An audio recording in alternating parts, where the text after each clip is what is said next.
The Invisible Prince. In a grand castle nestled between fields of wildflowers and shimmering streams, there lived a curious little boy named Nico.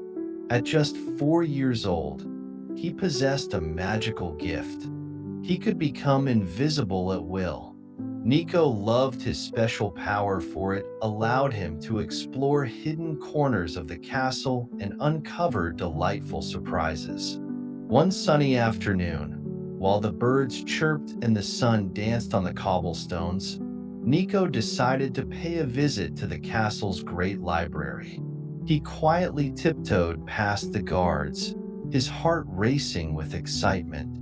The library was filled with stories of grand adventures, and as he slipped through the door, he gasped at its wonders.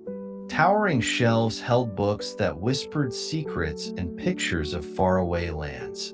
But today, Nico sensed something was amiss. The usually cheerful librarian, a kind old woman named Mrs. Maple, looked troubled. She shuffled through the dusty tomes, her brow furrowed. With his invisible form, Nico floated closer to hear her soft mumblings. "Oh, the royal crown is missing. Without it, the Festival of Lights cannot begin." Realization struck Nico like a bolt of lightning. The festival was the highlight of the year for the entire kingdom. Determined to help, he focused his thoughts and whispered to Mrs. Maple, "I can help find the crown." Mrs. Maple, startled, twirled around, but only silence answered her. Nico knew he had to start his search. He hurried through the castle, becoming a flurry of movement, gliding past ornate mirrors and hidden rooms. He peeked under beds, behind portraits, and even inside the enchanted armory. Yet, the crown remained elusive. Just as doubt began to creep in, Nico noticed a peculiar shimmer behind a curtain in the throne room. With a deep breath, he stepped into the light and poof, he reappeared, startling a young girl named Diana, the princess of the castle. "What are you doing here?" she exclaimed, eyes wide in surprise. "I'm looking for the royal crown," he replied.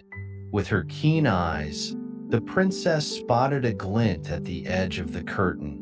Together, they pulled it aside to reveal the missing crown, gleaming like sunlight. "You have found it," rejoiced Diana. With their hearts brimming with joy, they returned the crown to Mrs. Maple just in time for the Festival of Lights.